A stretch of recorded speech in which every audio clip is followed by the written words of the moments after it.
안녕하세요. 선유도서관 사서 올라프입니다.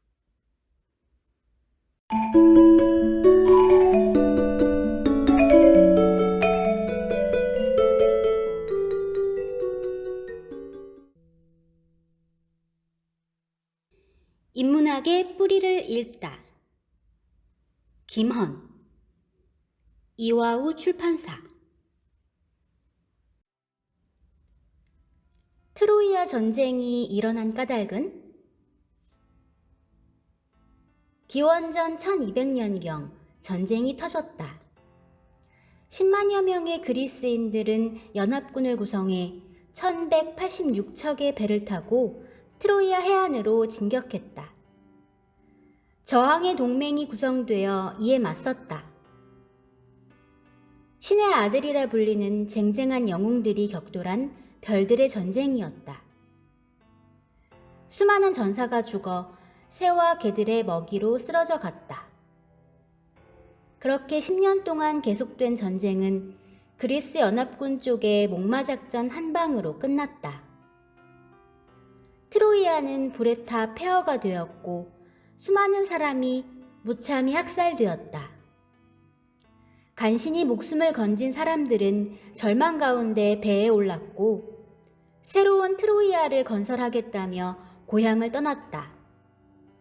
반면 승리를 거둔 그리스 연합군은 막대한 전리품을 챙겨 고향으로 뿔뿔이 흩어져 갔다. 10년이 지나 돌아온 용사들을 맞이한 고향 땅에선 환영과 위로의 축제가 벌어졌겠다. 용사들은 푸근하고 얼큰한 분위기에 취해 몸과 마음에 짙게 새겨진 전은을 무용담으로 펼쳐내었을 터. 그들을 오매불망 기다렸던 고향 사람들은 귀를 쫑긋 세우고 반짝이는 눈빛으로 시간 가는 줄 모르고 그 이야기를 들었겠다. 시간이 지나 역전의 용사들은 모두 죽었지만 그 이야기는 다음 세대에게 전설로, 신화로 뭉게뭉게 피어나 꾸준히 전해졌다. 그렇게 400여 년이 흘러 마침내 기원전 9세기경 또는 8세기경에 전설의 완결편이 나타났다. 호메로스라고 불리는 작가가 나타나 전쟁의 가장 극적인 순간에 초점을 맞춰 전쟁 전체를 엮은 일리아스와 전쟁이 끝난 뒤 우여곡절 끝에 집에 도착한 오디세우스의 모험을 담은 오디세이아를 썼다. 두 작품은 대단하다. 프랑스의 소설가였던 레몽 크노는 이렇게 말했다. 모든 위대한 문학작품은 일리아스이거나 오디세이아다. 두 작품 안에는 서구인들이 상상할 수 있는 모든 것들이 깃들어 있다는 말이다. 이런 말도 전해진다. 호메로스는 우리 한 사람 한 사람이 삶을 시작하며 점차 어른으로 자라날 때 곁에 서 있고 우리가 활짝 피어날 때 함께 피어난다. 우리는 늙을 때까지 결코 그를 실증내지 않는다. 우리가 그를 곁에서 치워두자마자 곧바로 그를 향한 갈증을 느끼기 때문이다. 우리는 이렇게 말할 수 있다. 호메로스가 갖는 한계만큼이 우리 삶의 한계라고. 호메로스적 알레고리 중에서. 그런데 도대체 트로이아 전쟁은 왜 일어났을까? 트로이아의 왕자 파리스가 전쟁의 원인이라고 알려져 있다. 그가 스파르타의 왕 메넬라우스를 찾아갔다가 그의 아내 헬레네를 유혹해 함께 도주하자 아내를 빼앗긴 메넬라우스는 아가멤논과 그리스 연합군을 구성하여 트로이아를 공격했고 전쟁이 터졌다. 가만 보니 파리스만 그런 것이 아니다. 트로이아 사람들이 온통 파리스다. 트로이아인들과 멋진 경갑을 찬 아카이아인 그리스인들이 저런 여인을 두고 기나긴 시간 동안 고통을 겪었다 해도 비난할 게 없소. 정말 놀랍지 않소? 그녀의 눈을 들여다보니 죽음을 모르는 여신을 닮았소이다. 일리아스 3권 156에서 158행.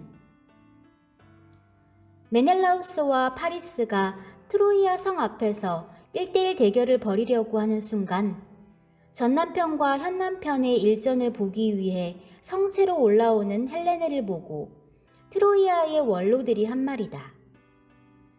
10년 동안 전쟁에 시달리며 수많은 사람이 죽어갔는데도 저런 말을 하다니 참 어이없는 사람들이구나 싶다. 불장난 같은 사랑놀이로 나라를 존망의 위기로 몰아넣은 한낱 애송이인 파리스만 파리스가 아니라 트로이아 사람들 모두 하나같이 철없는 파리스와 같다. 그러나 단 한 사람, 트로이아의 최고 영웅 헥토르는 그런 파리스를 엄하게 꾸짖는다. 못난 녀석, 겉모습만 잘났지 계집애 정신 나간 사기꾼 같으니 넌 태어나지 않았어야 했다. 결혼하기 전에 죽는 게 좋았다. 힘도 없고 폐부 속에 투지도 없는 그 정도밖에 안 되는 내 놈이 믿음직한 전우들을 다 모아 바다를 가르며 달리는 전함들을 타고 대양을 건너가 다른 나라 사람들과 어울려 지내다가 아름다운 여인을, 창잡이 용사들의 며느리를 머나먼 땅에서부터 이리로 데려왔단 말이냐? 아버지에게, 이 도성에, 모든 백성에게 크나큰 고통을, 그리고 악의를 품은 원수들에게는 기쁨을, 너 자신에게는 치욕을 가져온 것이란 말이냐? 39에서 51행.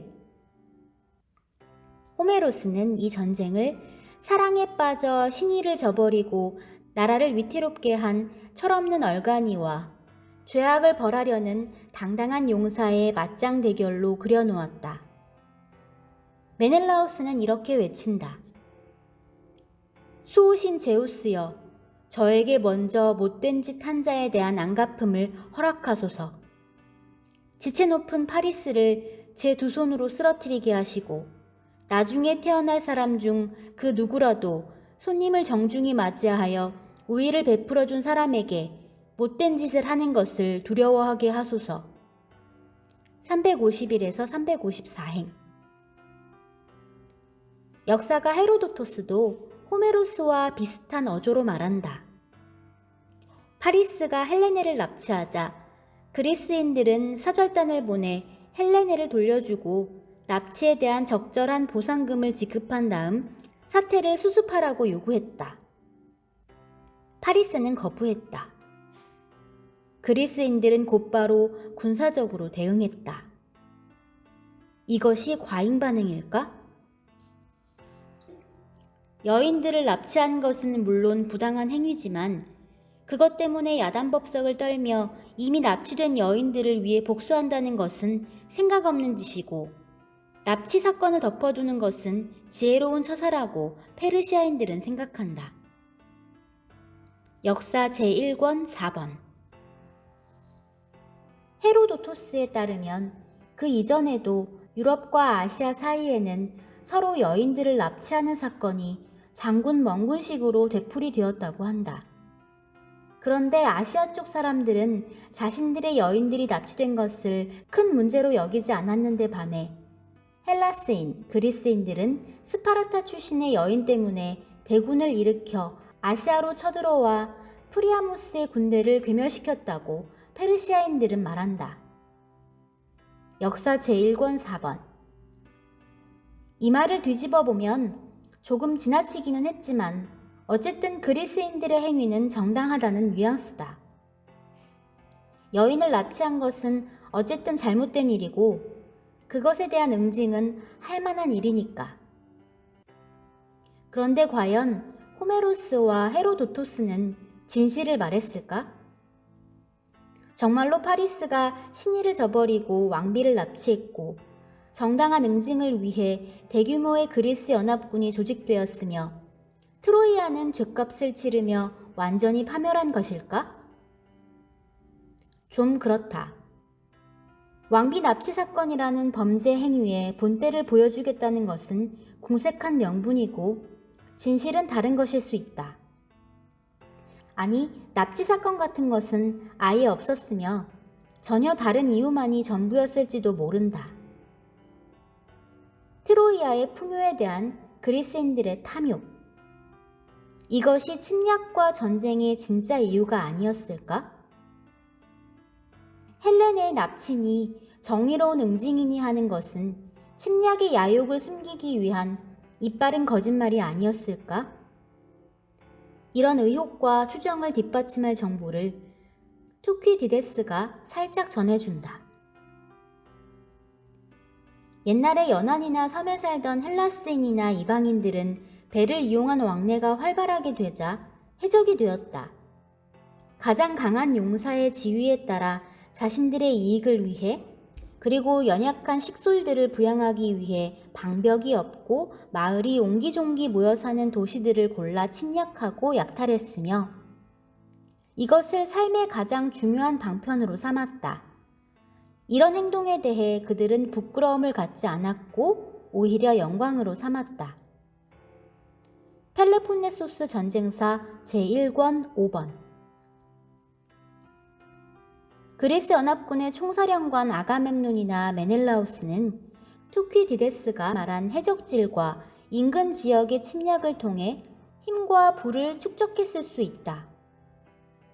싸잡아 말하자면 트로이아 전쟁에서 활약한 영웅들의 대부분은 해적의 왕초들과 크게 다를 바 없다. 그들이 벌이는 전쟁 자체가 진화된 형태의 해적 활동이며 그들의 영웅적인 면모는 해적이 미화된 변형일 뿐이다. 투퀴디데스의 기록에 따르면 트로이아 전쟁은 호메로스의 현란한 시어로 과장되었으며 그 규모는 해적들의 원정 활동보다 좀 더 큰 정도에 지나지 않았으리라 추정된다. 어쩌면 전쟁이 10년 동안 지속되었다는 것도 사실은 그리스인들이 소아시아에서 10년 동안 간헐적으로 저지른 일련의 해적 활동을 확대 해석한 것일지도 모른다. 해적질에 참여했던 남자들이 집으로 돌아와 식구들과 친구들에게 무슨 말을 했을까? 자신의 행동을 그럴듯하게 꾸미려고 허풍을 떨지는 않았을까? 일개 해적의 두목이 왕과 영웅이 되며 폭력적인 해적질이 정당한 명분을 갖는 전쟁으로 탈바꿈하기 위해서는 탐욕스러운 노략질을 정의로운 응징으로 꾸며줄 마법의 수사와 신화적 스토리텔링, 그리고 교묘한 언어의 연금술이 필요했으리라. 듣는 사람들도 돌아온 식구들이 해적질이나 하던 깡패가 아니라 빛나는 영웅이어야 한다고 생각했을 것이다. 그런 그들의 열망이 영웅 신화를 만들어낸 것일지 모른다. 호메로스의 일리아스와 오디세이아는 그렇게 만들어진 것은 아닐까? 두 작품 속의 영웅들은 시인들이 노래할 만한 진정한 영웅이 아니었을지도 모른다. 그러나 그들이 원래는 해적이었을지 몰라도 일단 시인이 영웅으로 만들면 그대로 영웅이 되고 그들을 그린 작품은 듣고 읽는 사람들의 마음속에 진정한 영웅이 되고 싶어하는 전혀 새로운 욕망을 만들어내었던 것이리라. 그리하여 시인의 연금술은 교활한 미화의 도구라는 오명에서 벗어나 새로운 가치와 질서를 빚어내는 신비로운 창조력을 발휘할 수 있으리라. 또 하나, 트로이아 전쟁의 이야기가 흥미로운 것은 전쟁에서 패한 트로이아의 후예들이 먼 훗날 그리스를 정복한 뒤에 호메로스의 서사시를 맞닥뜨리고는 분노하고 질시하며 모방하고 경쟁하는 가운데 새로운 고전을 만들어냈다는 사실이다. 로마의 시인 베르길리우스의 아이네이스가 바로 그것이다.